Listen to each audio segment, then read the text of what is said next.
Hello and welcome. There you go. Welcome to the Model Car Mafia meeting. This is my house. Ta-da! Let's check it out. Got a meeting going, eh? Hello, everyone. Got some newbies here, and some oldies. And him. And models.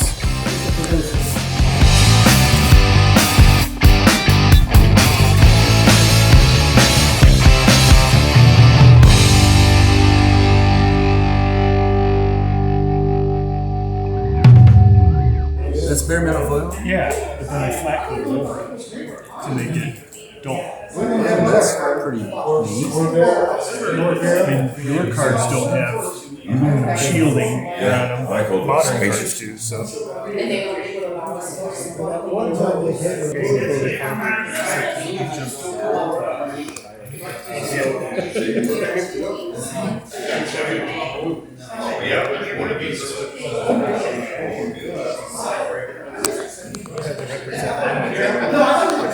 It's a kid I want to build.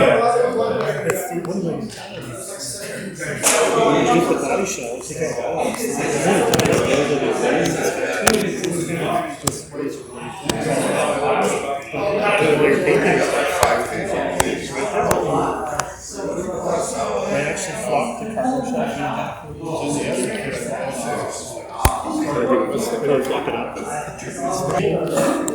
Somebody's making a four-door. Who's this? Very nice.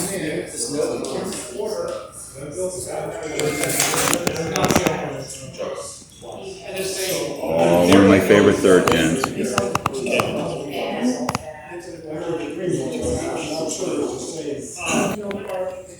Turning the Ep.210 into a two-door Pro Street.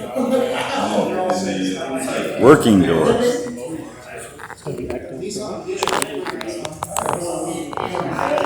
It's going to be what? Ecto-Pro? Ecto-Pro. Pro Ecto? Pro Ecto. Oh my god. It did awesome with the lift and that back lift.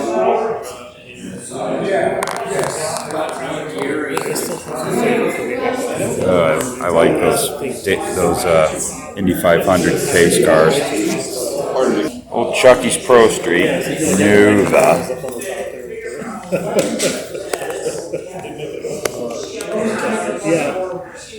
Take a look at his engine.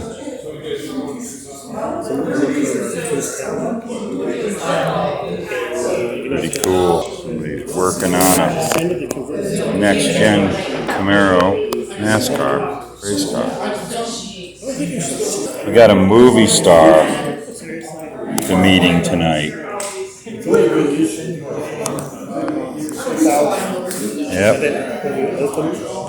It was built a long time ago. This is a requested model to bring. We might be taking a closer look at this one.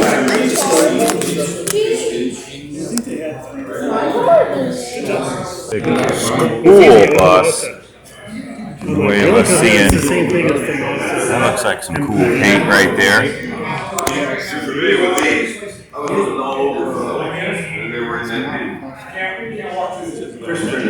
And if you watch Louie's channel, you've seen these built.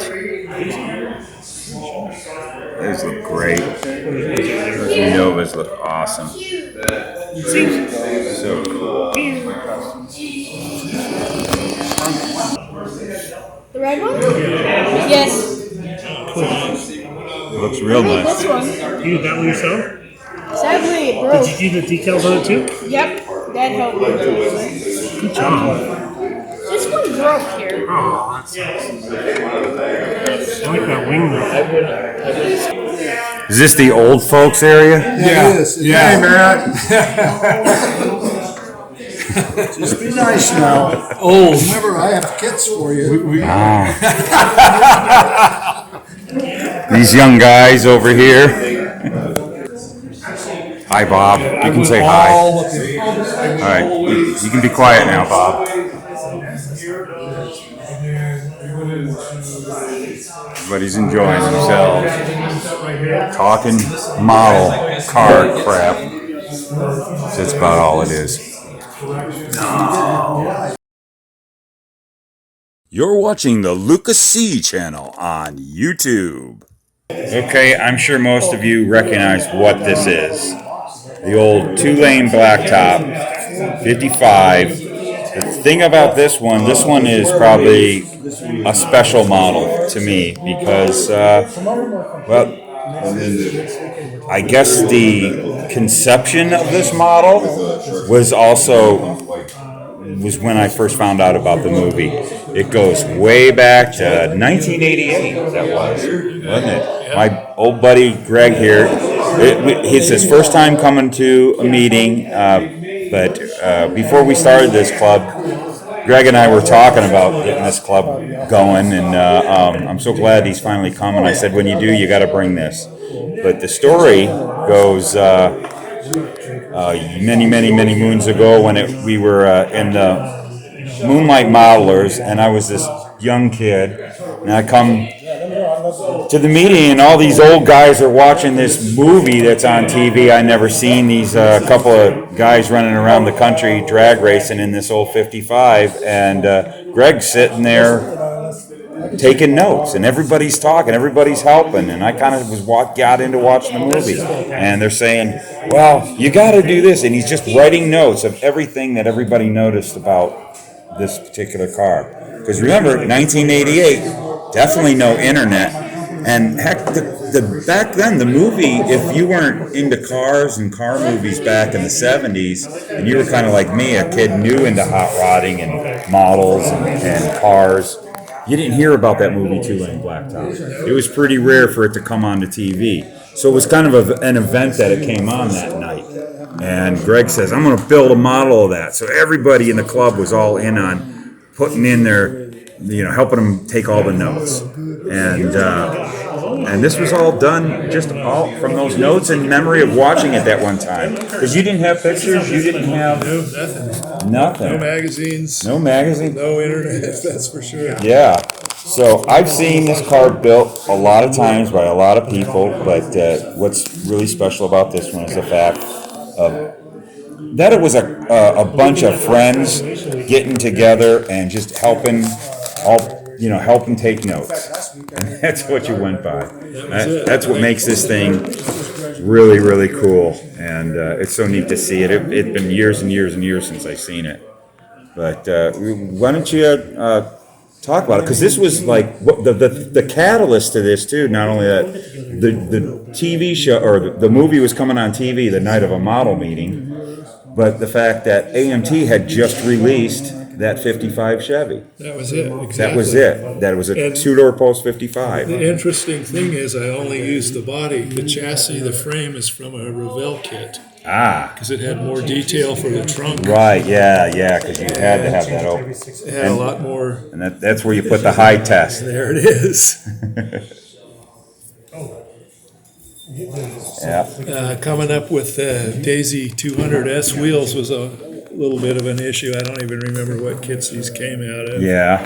If our friend Dan Doan was here, I'm sure he could tell us. Oh, yeah. Definitely. And you got them. So you got the slicks and the street tires. Yeah. And then some skinnies on the front. Nice flip. The flip front was always an issue. Yeah, you were. I remember you talking about the engineering you were going through with that. Couple of errors on this. I noticed it, and someone pointed it out to me one time. In my zeal to get all the chrome off of it, I took a body line off that should be there. But yeah, oh well. Big deal. The other error, the taillights I chose, I just thought they looked better than the ones you painted. Oh, yeah. But there's no backup lights there, so that's an error. Oh, yeah. Just the okay. kind of thing, unless you're really into it, you don't notice at all. Yeah. The hood scoop. Or the Yeah, hood, let's look at that. Let's look at that hood scoop. the Yeah. hood, whatever you want to call it. I'm not sure if I used printer's plate or Looks an like. old TV dinner. Oh, yeah, no kidding. I'm pretty sure that's what it was. And I did sheet metal when I was in the Navy, working on airplanes, so it wasn't anything tough to me. Yeah. Just kind of eyeballed it and cut it out, and fastened it on, and looked good to me. Yeah, that's fantastic.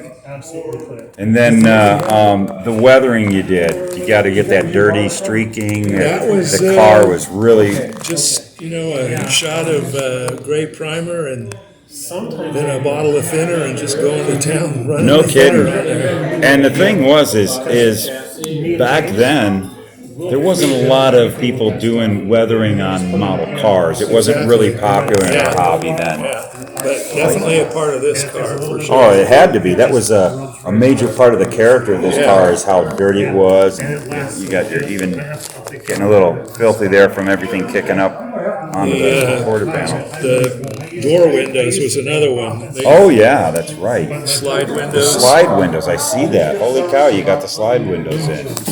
I think at one time they actually did work, but Yeah. I don't want to attempt it now.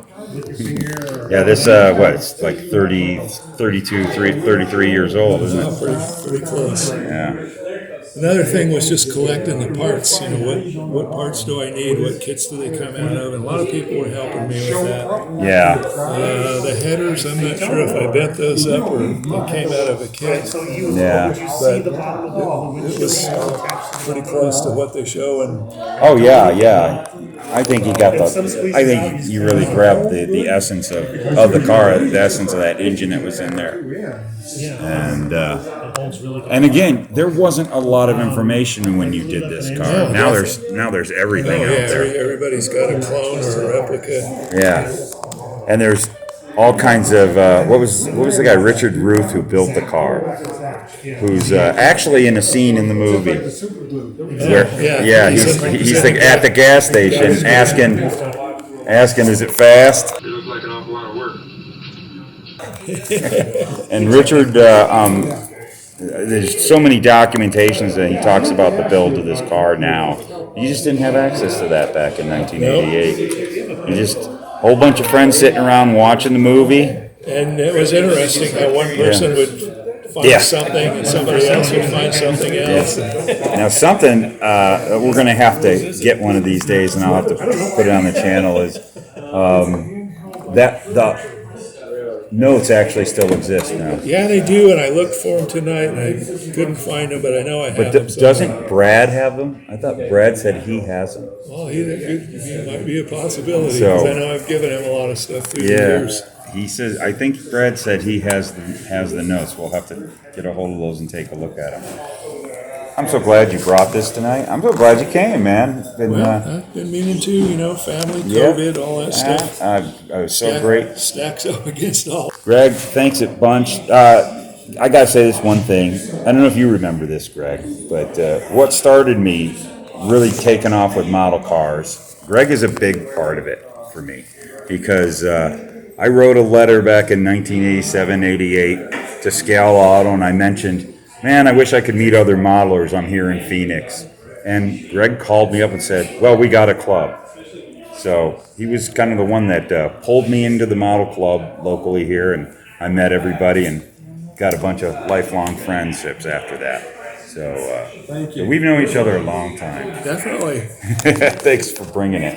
No problem. All right, so we got another meeting in the can here, and well, I'm kind of tired of this. I'm going home. Did everybody have fun? Yes! All right, well, what did we say? Why do you watch this crap? Right. He made sure he was recording. Am I recording? I don't know, there's no light. It's recording. So, everybody, what do we say? Come on. Who's going to do it? Glue your fingers together. See you in the next video. Cutting styrene. And See you next time. Bryan, what do you one. Here's the producer.